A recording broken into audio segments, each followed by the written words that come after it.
चालक तार में हम लोग विद्युत धारा कैसे प्रवाहित करते हैं? तो विभवांतर को डाल के एक बैटरी या डायरेक्ट करंट के माध्यम से हम उसमें विभवांतर प्रवाहित करते हैं और विभवांतर प्रवाहित करने के फलस्वरूप उसमें विद्युत धारा प्रवाहित होने लगती है।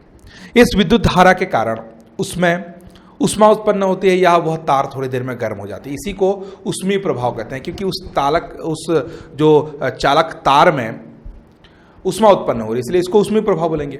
तो यह होता क्यों है, यह इंपॉर्टेंट है। गर्म होता है वायर, लेकिन क्यों गर्म होता है? तो दोस्तों, हम चालक तार के रूप में तांबे चांदी के तार का उपयोग करते हैं। चांदी, तांबा, ये सब विद्युत के सुचालक हैं। तो एग्जाम्पल के तौर पे हम लोग तांबे का एक तार लेते हैं। तो तांबा जो धातु है वह छोटे छोटे परमाणुओं से मिलकर बना होता है और इन परमाणुओं के अंदर गतिशील इलेक्ट्रॉन रहते हैं जो कि नाभिक के चारों ओर कक्षा में चक्कर लगाते रहते हैं। तो जब विद्युत धारा इसमें प्रवाहित होती है दोस्तों, तो ये इलेक्ट्रॉन अपनी गतिज ऊर्जा, इन इलेक्ट्रॉनों की गतिज ऊर्जा बढ़ जाती है, यानी कि वो तेजी से दोलन करने लगते हैं, तेजी से इधर उधर जाना प्रारंभ कर देते हैं, क्योंकि उनकी ऊर्जा में वृद्धि हो जाती है उस समय। तो दोस्तों, उनकी गतिज ऊर्जा में परिवर्तन होने के बाद भी वह बाकी के तांबे के परमाणुओं के साथ जब टकराते हैं तो उनकी गति अचानक से धीमी पड़ जाती है। जैसे एग्जांपल के तौर पे दोस्तों, मान लीजिए ये एक इलेक्ट्रॉन है जिसकी गति हो रही है, बहुत तेजी से गति कर रहा है, अचानक से उसकी टक्कर एक दूसरे परमाणु के साथ होती है। तो ये परमाणु से टकराने के बाद इसकी जो गति है, ये पहले वाले जो इलेक्ट्रॉन की जो गति है वह धीमी होना, ये तो जाहिर सी बात है। तो जब धीमी हो जाती है तो धीमी होने से जो टक्कर के फलस्वरूप इसमें ऊर्जा की थोड़ी हानि हो जाती है, उनकी ऊर्जा थोड़ी सी कम हो जाती है। तो ऊर्जा में ये जो क्षय होता है, ये जो हानि होती है, वही ऊष्मा के रूप में वो तार में उत्पन्न होती है और यही कारण है कि हमारा जो चालक तार है वह गर्म हो जाता है। तो इस ऊर्जा की हानि को रोकने के लिए हम जो विद्युत धारा की मात्रा है, जो परिमाण है, उसको और थोड़ा बढ़ा देंगे, यानी कि अपन बैटरी का पावर थोड़ा और बढ़ा देंगे, उससे ऊष्मा कम हो जाएगी। ठीक है, उसमें जो ऊष्मा की हानि जो है वो कम हो जाएगी, ऊष्मा कम नहीं होगी, हानि कम हो जाएगी। तो इस प्रकार यह धारा के ऊष्मीय प्रभाव के अंतर्गत बहुत सारे अनुप्रयोग हैं। तो इसी पे आधारित हमारा जो उपकरण है, जैसे हीटर, जो विद्युत हीटर है, या फिर हमारा विद्युत आयरन है या गीजर है, ये जो उपकरण है वह धारा के ऊष्मीय प्रभाव के अंतर्गत ही आते हैं। तो धारा में जो ऊष्मा उत्पन्न होती है दोस्तों, हम लोग जानते हैं कि यह ऊष्मा है, लेकिन अगर गणितीय संक्रिया के रूप में उसको व्यक्त करना चाहे तो इस ऊष्मा को हम लोग कैसे निकालेंगे, ये प्रश्न की बातें हैं। ठीक है, तो देखते हैं ये ऊष्मा क्या है और कैसे उत्पन्न होती है। सबसे पहले तो दोस्तों, धारा को किसी भी चालक में प्रवाहित करने के लिए उसमें विभवांतर लगाने की जरूरत पड़ती है। तो जिस उपकरण के माध्यम से उसमें विभवांतर डाला जाता है वह उस उपकरण द्वारा किया गया कार्य होगा। यानी कि किसी उपकरण के द्वारा किसी चालक तार में विद्युत धारा प्रवाहित करने के लिए उसको कुछ कार्य करना पड़ेगा उस उपकरण को। तो उस उपकरण के द्वारा जो किया गया कार्य है वही ऊष्मा के रूप में उत्पन्न होता है। तो हम लोग इस स्थिति में बोल सकते हैं कि जो ऊष्मा उत्पन्न होगी वह उस उपकरण के द्वारा किए गए कार्य के बराबर होगी। यहां हम लोग इस चीज को बोल सकते हैं, यानी कि ऊष्मा यानी कि H हीट जो है वह W के बराबर होगी। तो हम एक ऐसा सूत्र का यहाँ पे उपयोग करेंगे जो मैंने अभी प्रीवियसली क्लास में बताया है। उसमें सबसे पहले हम लोगों ने देखा था कि आवेश क्या होता है, विद्युत धारा क्या होती है। तो विद्युत धारा हम लोगों ने देखा था दोस्तों कि जो करंट है, धारा जो है I इक्वल टू आवेश बटे समय होता है, आवेश बटे समय, ये विद्युत धारा होती है। इसमें करंट को I कूलाम, जो कि आवेश बटे समय, यही तो सूत्र है, धारा इक्वल टू आवेश बटे समय होता है। तो ये सबसे पहला हम लोगों के पास एक समीकरण आ गया। दूसरा हम लोगों ने देखा था दोस्तों कि एक और सूत्र ओम का नियम हम लोगों ने देखा था। तो ओम का नियम भी इसमें प्रयोग होगा, V इक्वल टू IR। ओम का नियम भी यहाँ पे प्रयोग होगा। साथ ही साथ हम लोगों ने विभव की परिभाषा देखी थी कि किसी एकांक आवेश को एक स्थान से दूसरे स्थान तक ले जाने में जो कार्य करना पड़ता है एकांक आवेश को, वही विभव होता है। तो जो विभव होता है दोस्तों, विभव वह एकांक आवेश को एक स्थान से दूसरे स्थान तक ले जाने में एक कार्य के बराबर होता है। तो विभव का हम लोगों ने सूत्र देखा था। तो यहाँ पे हम लोगों ने 3 सूत्र, ये दूसरा है और ये तीसरा सूत्र, 3 सूत्र हम लोग यहाँ पे प्रयोग में लाएंगे ताकि हम जो ऊष्मा उत्पन्न होती है उसका समीकरण बना सकें। तो इन 3 सूत्रों में अगर बात की जाए दोस्तों, तो खुद देखिए आप यहाँ पे W इजिकल टू यहाँ पे क्या होगा, अगर 3 की बात की जाए तो W यानी कि कार्य इजिकल टू होगा आपका V इंटू क्यू। और अगर इसी में अगर आगे बढ़ाया जाए तो V को अपन इस सूत्र से IR लिख सकते हैं, IR इंटू क्यू हो जाएगा। अगर मैं ये W बराबर V के जगह में अगर मैं IR लिखूं तो ओम के नियमानुसार तो W is equal to IR Q हो जाएगा। अब I की जगह में हम लोग क्या लिख सकते हैं दोस्तों, Q अपॉन T भी लिख सकते हैं यहाँ पे, या फिर यहाँ पे हम लोग Q इजिकल टू IT भी तो लिख सकते हैं।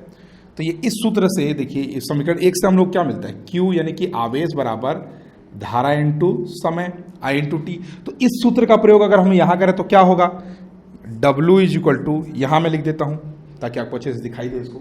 W इज इक्वल टू मैं क्या लिख सकता हूँ, अगर इस साइड में देखो तो I into R into Q के जगह में अपन आई टी का यूज कर सकते हैं, I इंटू टी। संयुक्त रूप से लिखा जाए तो इसको लिखते हैं I square R into T. दोस्तों यही है वह सूत्र जो किसी उपकरण द्वारा विद्युत धारा को किसी परिपथ में चलाने के लिए किए गए कार्य, यही है W, और इसी को हम लोग हीट बोलते हैं, इसी को हम लोग बोलते हैं ऊष्मा। इसलिए इसको H is equal to I square R T भी लिखा जा सकता है। तो दोस्तों ये समीकरण है कि जब हम किसी चालक में विद्युत धारा प्रवाहित करते हैं तो जो ऊष्मा उत्पन्न होती है उसका यह सूत्र है, क्योंकि वह किए गए कार्य के बराबर होती है। तो ये कुछ जानकारी थी धारा के ऊष्मीय प्रभाव के अंतर्गत। धारा के ऊष्मीय प्रभाव में दोस्तों बहुत सारे उपकरण हम लोगों ने देखे। अब देखते हैं कुछ ऐसी घटनाएं जो धारा के ऊष्मीय प्रभाव के लिए बहुत ज्यादा इंपॉर्टेंट हों।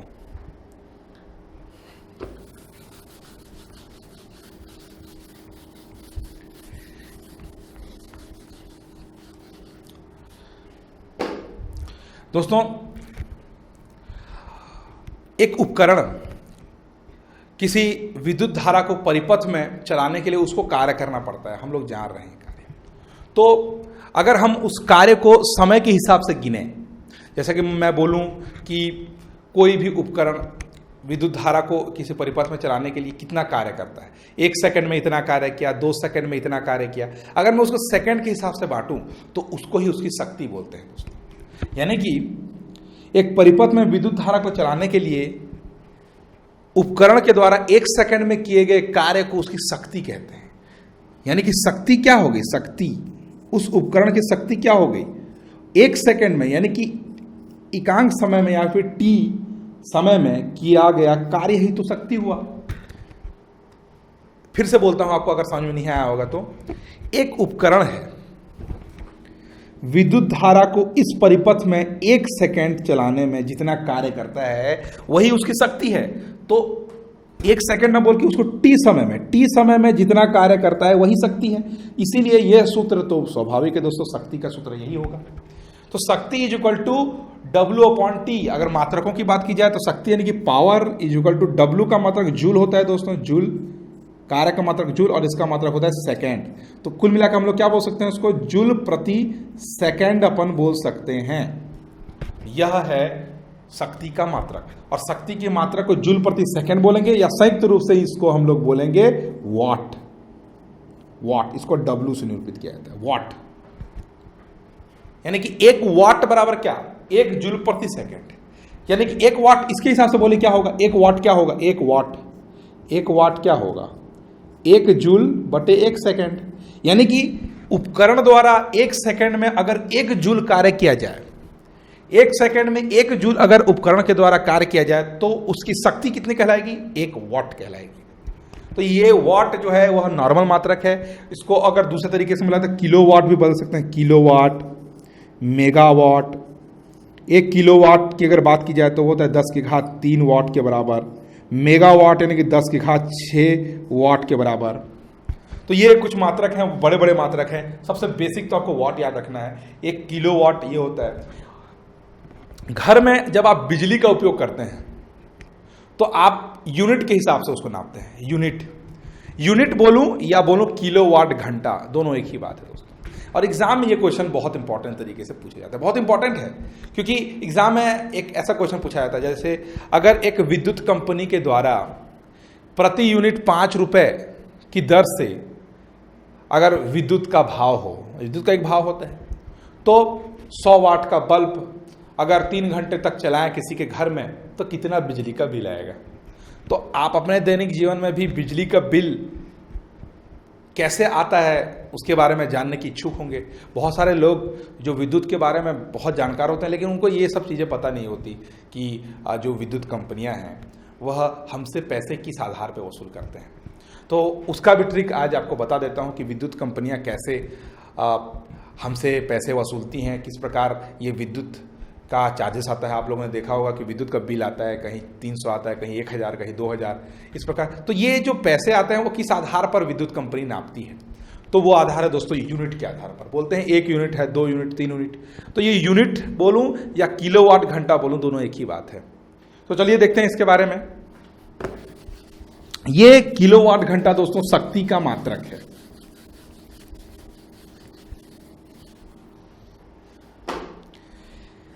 इसको या तो यूनिट भी बोलते हैं, यूनिट, या इसको बोलते हैं किलोवाट घंटा।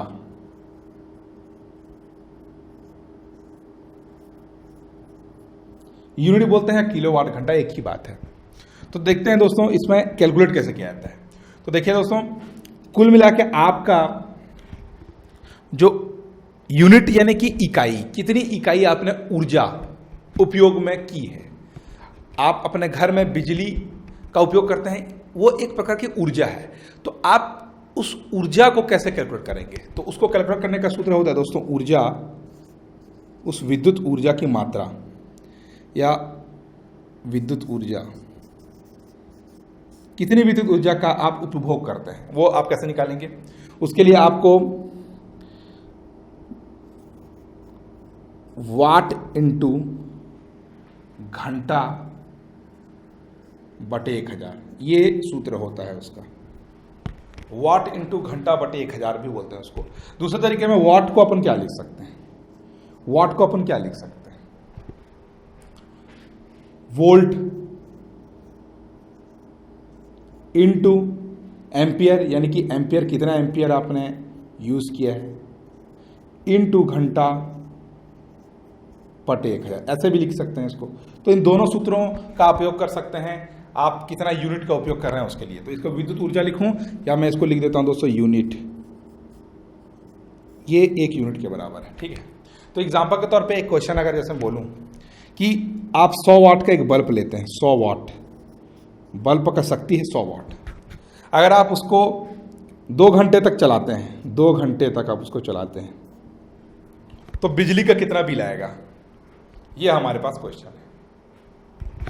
कितना बिजली का बिल आएगा, बशर्ते कि आपको दे दिया गया है कि आपको 1 यूनिट का अगर बिजली कंपनी 1 रुपए लेती है, 1 यूनिट का अगर 1 रुपए लेती है विद्युत कंपनी, वो उसका भाव है, वो अपने रेट से पैसा वसूलती है। हमारे पास 100 वाट का एक बल्ब है जिसको हम लोगों ने लगातार 2 घंटे तक चलाया, तो हम लोगों ने कितना यूनिट का उपयोग किया वो कैलकुलेट करेंगे यहाँ से। तो कितना यूनिट का उपयोग किया उसको कैसे याद करेंगे, वाट, 100 वाट का बल्ब है तो 100 इंटू कितने घंटे हम लोगों ने चलाया, 2 घंटे चलाया, बटे 1000। कैलकुलेट करेंगे तो कितना होगा यहाँ पे 1/5 ये होगा, मतलब ये 1/5, 1 यूनिट में आपको इतना, 1 यूनिट यानी कि 1/5। आप देख सकते हैं आप 1 यूनिट में अगर आपको 1 रुपए ले रहा है तो 1/5 यूनिट का कितना लेगा आपको, 1/5 यूनिट का, तो 1 रुपए का 1/5 रुपए इतना लेगा। आप कैलकुलेट कर लें यहाँ से, यानी कि 20 पैसे। उस हिसाब से देखिए 100/5 काट दिए तो 20 पैसे। तो कुल मिला के आपको 20 पैसे उसके लिए देने पड़ेंगे। ये देखिए दोस्तों, तो इस प्रकार से आप कैलकुलेट करेंगे। दूसरे तरीके से अगर आपको वॉट ना देके अगर आपको ऐसा बोला जाए क्वेश्चन कि अगर आप 10 वोल्ट प्रवाहित करते हैं किसी परिपथ में और धारा उसमें बहती है 2 घंटे तक, तो कितने आपने यूनिट का ऊर्जा का उपयोग किया है वो भी आपको ज्ञात करने को बोला जाए। तो बस आपको वैल्यू रखना है, आपको किलोवाट घंटा आपको पता चल जाएगा और आप उस हिसाब से यूनिट भी निकाल सकते हैं। तो ये बहुत आसान तरीका था कि किस प्रकार किलोवाट घंटा का उपयोग किया जाए। अब चलते हैं दोस्तों धारा के ऊष्मीय प्रभाव के अंतर्गत कुछ और तथ्य। कभी कभी हम लोग एक नॉर्मल वर्ड सुनते हैं, वर्ड है ओवरलोडिंग। ओवरलोड हो गया है, ओवरलोड हो गया है बोला जाता है, एक ओवरलोडिंग।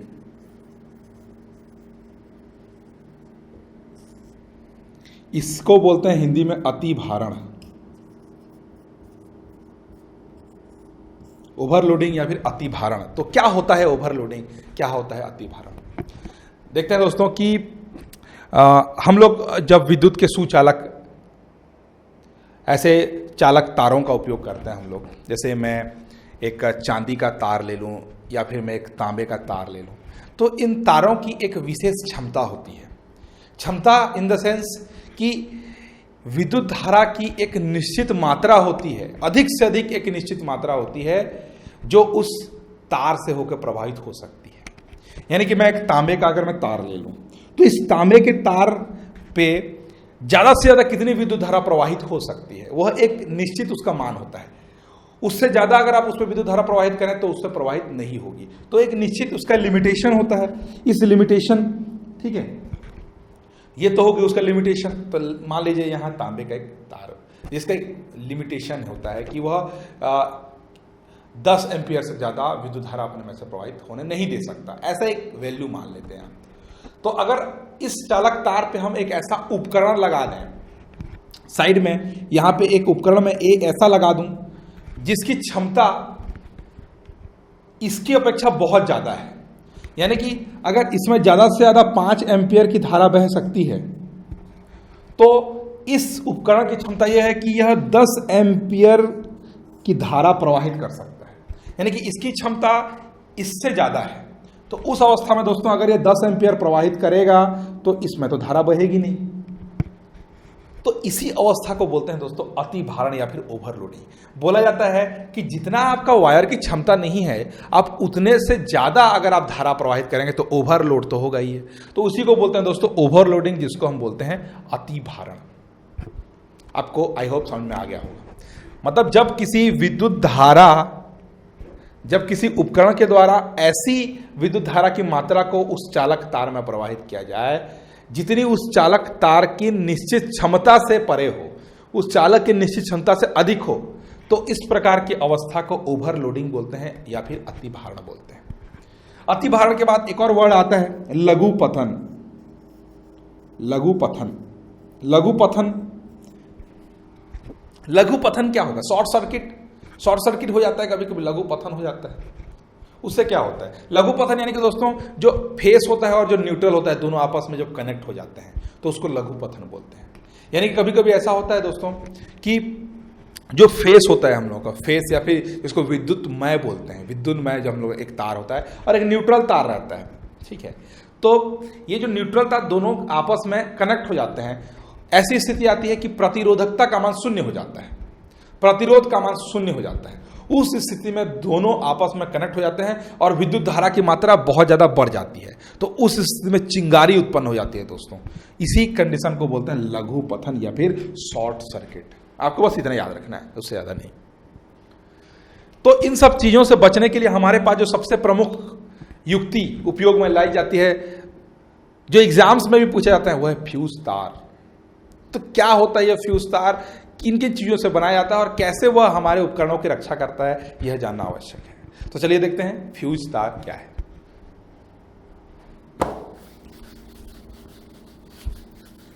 फ्यूज तार दोस्तों, फ्यूज तार एक छोटा सा वायर होता है, उसको फ्यूज तार ही बोलते हैं। फ्यूज तार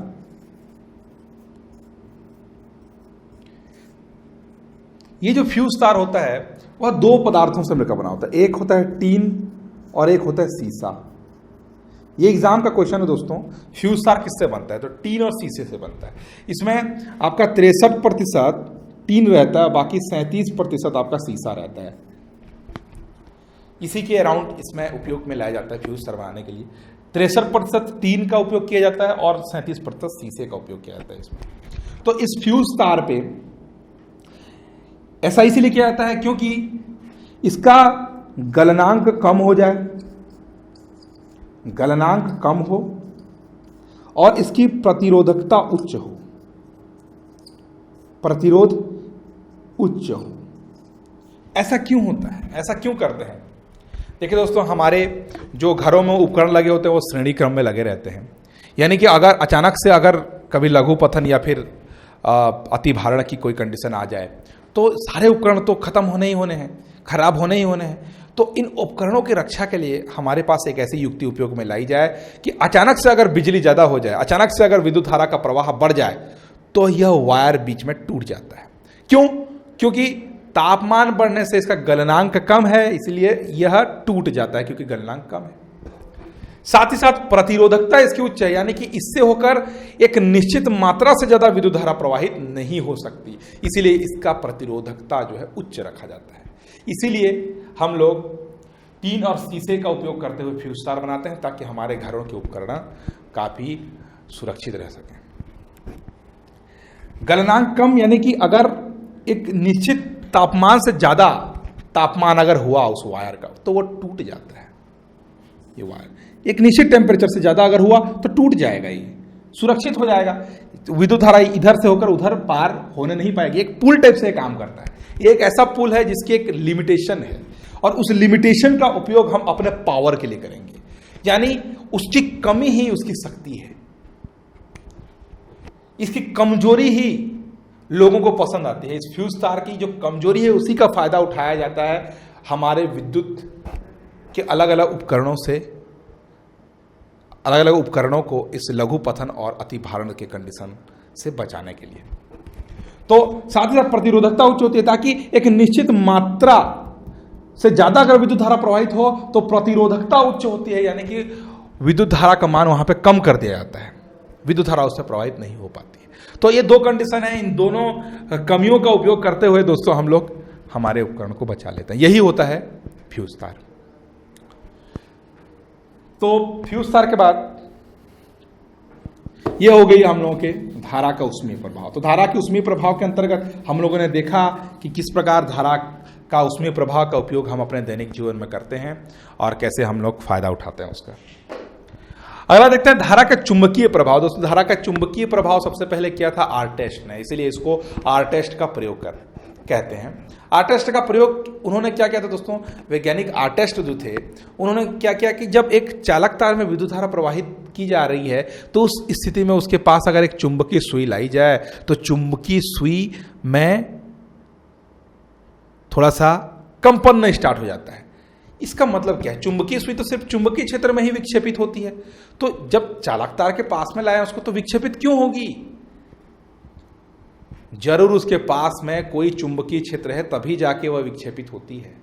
ये एक चालक तार है दोस्तों, इसमें जब विद्युत धारा प्रवाहित की जाती है तो आसपास जो अगर इसमें एक चुंबकीय सुई का मैं उपयोग करूं तो भी विक्षेपित हो जाती है, उसकी दिशा चेंज हो जाती है, हिलना डुलना शुरू कर देती है। यानी कि चालक तार में विद्युत धारा प्रवाहित करने पर उसके चारों ओर एक चुंबकीय क्षेत्र उत्पन्न हो जाता है। यही स्थिति है तभी जाके यह विद्युत जो चुंबकीय सुई है, ये चुंबकीय सुई है वो विक्षेपित होती है। और धारा की दिशा जब इस तरफ है इस तरफ कर देंगे अगर, यानी कि धारा की दिशा को जब चेंज किया जाता है तो चुंबकीय सुई में भी विक्षेपण की दिशा चेंज हो जाती है, यानी कि 100% विद्युत धारा प्रवाहित होती है किसी चालक में तो चुंबकत्व उत्पन्न हो जाता है उसके चारों ओर। यही है धारा का चुंबकीय प्रभाव।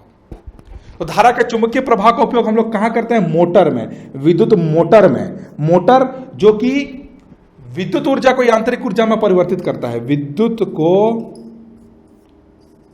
यांत्रिक ऊर्जा में परिवर्तित करता है दोस्तों। तो इस मोटर में हम लोग धारा के चुंबकीय प्रभाव का उपयोग करते हैं। बस आपको यही जानना है यही धारा का चुंबकीय प्रभाव है। और आपको धारा के चुंबकीय प्रभाव के अंतर्गत कौन सा उपकरण उपयोग में लाया जाता है, वो है विद्युत मोटर। और विद्युत मोटर क्या करता है, वह विद्युत ऊर्जा को यांत्रिक ऊर्जा में परिवर्तित करने का काम करता है। लास्ट में देखते हैं धारा का रासायनिक प्रभाव। धारा का रासायनिक प्रभाव, रासायनिक यानी कि रसायन, दो या दो से अधिक उसके अवयव होंगे। तो दोस्तों, जब ऐसा नहीं कि सिर्फ धातु या तत्व ही विद्युत के सुचालक होते हैं, ऐसा नहीं होता है। कभी कभी द्रव भी विद्युत के सुचालक होते हैं। तो कुछ द्रव हैं, जैसे लवण है, लवण यानी कि नमक, लवण लें या अम्ल ले लें या क्षार ले लें, आप इन तीनों में से कुछ भी लें, वह विद्युत के सुचालक होते हैं और उनमें विद्युत धारा प्रवाहित करने पर वह अपने अवयवों में टूट जाता है। जैसे लवण यानी कि NaCl है, NaCl का जब जलीय विलयन में हम लोग विद्युत धारा प्रवाहित करते हैं तो वह Na+ और Cl- में टूट जाता है, अपने अवयवों में टूट जाता है। HCl एक अम्ल है, HCl अगर मैं ले लूं तो H+ और Cl- में वह टूट जाएगा। NaOH अगर मैं क्षार ले लूं, NaOH सोडियम हाइड्रोक्साइड, तो Na+ और OH- से टूट जाएगा। इनडायरेक्टली हम लोग ये बोल सकते हैं, जब हम किसी विद्युत अपघट्ट, यहां पे विद्युत अपघट्ट सब आता है दोस्तों, यहां पे मतलब ये क्या है, जब हम इसका जलीय विलयन ले लेते हैं, लवण, अम्ल और क्षार जलीय विलयन ले लेते हैं, तो उसको विद्युत अपघट्ट बोलते हैं। और विद्युत अपघट्ट में जो अवयव होते हैं वो दोस्तों आयन होते हैं।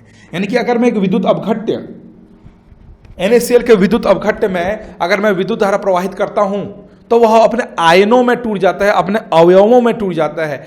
इसीलिए इस विधि को विद्युत अपघटन की विधि बोलते हैं। विद्युत अपघटन, विद्युत अपघटन। तो अगर मैं बोलूं कि अगर मैं लवण यानी कि NaCl के जलीय विलयन में अगर मैं धारा प्रवाहित कर रहा हूं, यानी मैं उसका क्या कर रहा हूं, विद्युत अपघटन कर रहा हूं, उसको उसके अवयवी तत्वों में उसको अपघटित कर रहा हूं। तो अवयवी तत्व में दोस्तों यहां पे अलग से तत्व नहीं बनते हैं, Na और Cl अलग से नहीं बन रहे हैं। यहां पे देखिए आप Na+ और Cl- बन रहे हैं, यानी कि आयन बन रहे हैं, ना कि तत्व बन रहे हैं। यहां पे आयन बनते हैं, आयन, तत्वों के आयन बनते हैं, याद रखना आपको। विद्युत अपघटन बोलते हैं इसको। और इस जो संरचना हम लोग यूज कर रहे हैं, यहां पे जो संयंत्र का हम लोग यूज कर रहे हैं, जिसमें एक इस प्रकार से एक पात्र है, इस पात्र में हम लोग विद्युत अपघट्ट पदार्थ को रख देते हैं, या NaCl का जो विलयन है या अम्ल और क्षार का विलयन यहाँ पे डाल देते हैं, और उसमें 2 इलेक्ट्रोड लगाते हैं। एक इलेक्ट्रोड जिसमें से होकर विद्युत धारा प्रवाहित होती है, याद रखिए, एक इलेक्ट्रोड जिसमें से होकर विद्युत धारा प्रवाहित करते हैं उसको एनोड बोलते हैं, यानी कि प्लस, एनोड, एनोड बोलेंगे उसको। और जिस इलेक्ट्रोड से होकर विद्युत धारा उस विद्युत अपघट्ट से बाहर निकलती है उसी को बोलते हैं कैथोड। कैथोड ये होता है माइनस। तो इस पूरे उपकरण को, इस पूरे संयंत्र को, इस पूरे व्यवस्था को बोलते हैं हम लोग वोल्टामीटर। वोल्टामीटर, वोल्टमीटर नहीं, याद रखिए, वोल्टामीटर, वोल्टमीटर नहीं, वोल्टामीटर। तो ये होता है दोस्तों विद्युत अपघटन क्या होता है और विद्युत अपघट्ट क्या होता है, कैथोड क्या होता है, एनोड क्या होता है, लवण, अम्ल, क्षार ये आयनों में टूटता है। ये सारे विद्युत का रासायनिक प्रभाव है, क्योंकि ये रसायनों में हम लोग विद्युत का प्रभाव देख रहे हैं। यहाँ पे रसायनों में विद्युत की प्रक्रिया को हम लोग उपयोग कर रहे हैं, इसलिए इसको बोलते हैं विद्युत का रासायनिक प्रभाव। तो विद्युत का रासायनिक प्रभाव में देखिए दोस्तों, यहाँ पे आपको यह याद रखना है कि उसके उपयोग जो है इसी प्रक्रिया पर आधारित है। क्या क्या उपयोग हो सकते हैं इसके, आप देखिए। तो उपयोग में सबसे पहला उपयोग दोस्तों इसमें होता है विद्युत का लेपन करने में, यानी कि किसी एक धातु में, किसी एक तत्व में किसी दूसरे तत्व का जब हम लोग लेप लगाते हैं, उस पर पेंट करना चाहते हैं, तो इसके लिए हम लोग करते हैं इस विद्युत के रासायनिक प्रभाव का उपयोग। और यही संयंत्र वोल्टामीटर का अपन उपयोग करते हैं। वोल्टामीटर का उपयोग करेंगे तो जिस पदार्थ में लेपन करना रहेगा उसको हम कैथोड बनाएंगे, उसका एक इलेक्ट्रोड बना लेते हैं और उसको ही कैथोड बना लेते हैं। और जिसकी परत चढ़ानी लगे, हम लोग को जरूरत है कि जिसकी परत हम लोग चढ़ाएं किसी के ऊपर, जैसे एग्जांपल के तौर पे हम लोगों को ए के ऊपर बी को चढ़ाना है, ए के ऊपर बी को चढ़ाना है, ए के ऊपर बी को चढ़ाना है हम लोगों को, तो हम लोग कैथोड में किसका उपयोग करेंगे, ए के ऊपर चढ़ाना है इसलिए ए का उपयोग करेंगे, और जिसका चढ़ाना है वह बी एनोड बनाएंगे उसका। ठीक है दोस्तों, तो आपको बस यही याद रखना है कैथोड किसको बनाना है और एनोड किसको बनाना है जब हम विद्युत का लेपन करते हैं। तो विद्युत लेपन में इसका उपयोग किया जाएगा। साथ ही साथ दूसरे नंबर मुद्रण यानी कि छपाई में, न्यूज़पेपर में जो छपाई की जाता है दोस्तों, जो इसी प्रक्रिया के द्वारा की जाती है, विद्युत का ये मुद्रण है, विद्युत मुद्रण बोलते हैं इसको। इस प्रक्रिया में विद्युत अपघट्य पदार्थ या तांबे, मोम का उपयोग किया जाता है। मोम में जब विद्युत धारा प्रवाहित की जाती है इस पूरे विलयन में, तो उसमें तांबा जो है या फिर जो आप ग्रेफाइट, सॉरी तांबा नहीं, ग्रेफाइट होता है, ग्रेफाइट की परत इसमें चढ़ जाती है मोम के ऊपर में। बाद में उसका एक सांचा हम लोगों के पास तैयार होता है और उसी से न्यूज़पेपर में छपाई होती है। ठीक है, तो मुद्रण में भी इसका उपयोग किया जाता है। साथ ही साथ जब हम शोधन करेंगे, शोधन यानी कि दो अलग अलग तत्वों से मिले हुए विद्युत अपघट्य में से अलग ये तत्वों को अगर अलग करना है हम लोगों को, तो भी हम इस प्रक्रिया का उपयोग करेंगे। इस वोल्टामीटर का प्रयोग करते हुए हम एक पदार्थ को दूसरे पदार्थ से अलग कर सकते हैं, तो इसको शोधन बोलते हैं। इसी को निष्कर्षण भी बोला जा सकता है। किसी एक धातु से दूसरे धातु का निष्कर्षण करने के लिए भी हम लोग इस प्रक्रिया का उपयोग कर सकते हैं। और चौथा नंबर जो हम उपयोग कर सकते हैं वो है औषधि निर्माण की प्रक्रिया में भी हम इसका कहीं कहीं उपयोग करते हैं। तो ये दोस्तों ये विद्युत धारा का रासायनिक प्रभाव था, जिसमें हम लोगों ने इतने सारे टर्म्स और कंडीशंस देखे, कौन कौन से विद्युत अपघट्य क्या होते हैं। साथ ही साथ हमने देखा ना कि उपयोग क्या क्या होते हैं। लेपन में इसका उपयोग किया जाता है। मैंने बताया आपको कि लेपन किस प्रकार से किया जाता है, कौन सी धातु को आप एनोड बनाएंगे, कौन सी धातु को आप कैथोड बनाएंगे। साथ ही साथ ये विद्युत का मुद्रण है, यानी कि न्यूज़पेपर की छपाई में। शोधन यानी कि एक धातु से दूसरे धातु को अलग करने में, उसको निष्कर्षण भी बोलते हैं। और औषधि के निर्माण में, नए नए औषधियों के निर्माण में भी हम लोग इस विद्युत अपघटन की प्रक्रिया का उपयोग करेंगे, यानी कि इनडायरेक्ट रूप से बोला जाए तो धारा के रासायनिक प्रभाव का उपयोग करेंगे हम लोग। तो ये होते हैं दोस्तों विद्युत के बहुत सारे प्रभाव। आपको लास्ट में मैं आपको बताना चाहता हूँ कुछ ऐसे डिवाइसेस हैं जो आपको विद्युत में बहुत ज़्यादा उपयोग में लाए जाते हैं, जैसे कि अमीटर है और वोल्टमीटर है। ठीक है, अमीटर दोस्तों, अमीटर क्या होता है? तो अमीटर जिससे विद्युत धारा नापी जाती है। और हमेशा आपको याद रखना है कि अमीटर जो है वह विद्युत धारा में हमेशा श्रेणी क्रम में लगाया जाएगा। श्रेणी क्रम में लगाना उसको बहुत ज़्यादा जरूरी है। और दूसरा बात करूं वोल्टमीटर की, तो वोल्टमीटर जिससे विभवांतर को नापा जाता है, किसी परिपथ के विभवांतर को नापने के लिए, इसीलिए इसको हमेशा समांतर क्रम में जोड़ा जाता है। ठीक है दोस्तों, तो ये टोटल विद्युत का जितने भी टॉपिक्स थे मैंने क्लियर किए। विद्युत से इतने ही क्वेश्चन पूछे जाते हैं, इससे ज़्यादा क्वेश्चंस पूछे जाने की संभावना नहीं है। तो यहाँ पे विद्युत का ये टॉपिक हम लोग समाप्त करते हैं दोस्तों। तो आपको अगर किसी प्रकार का डाउट्स हैं अगर विद्युत से रिलेटेड, तो आप क्वेश्चन सेक्शंस में आप हमसे पूछ सकते हैं या हमें ईमेल भी कर सकते हैं। हम लोग आपको ज़रूर उसका सॉल्यूशन बताएंगे। और अगर आपको किसी प्रकार के क्वेश्चन है, किसी प्रकार की समस्या, कमेंट सेक्शन से लिखिए। इस वीडियो को सब्सक्राइब करें दोस्तों, इस चैनल को सब्सक्राइब करें, लाइक करें, डिसलाइक करें, शेयर करें और हमेशा CGPSE ई ज्ञान से जुड़े रहें। और सब्सक्राइब करना ना भूलें दोस्तों, सब्सक्राइब करेंगे तभी जाके आपको आने वाले वीडियोस काफ़ी अच्छे से पता चल जाएंगे। आपको रिमाइंडर टाइप से है, मोबाइल में ऐसे रिमाइंडर सेट करते हैं, वैसे आप यूज़ करें, सब्सक्राइब करें हम लोगों को। तो यहीं पे था दोस्तों, मिलते हैं अगला एक और टॉपिक लेकर, एक नए विषय को लेकर आपके सामने मैं पेश होऊंगा। सरगम गुप्ता, धन्यवाद।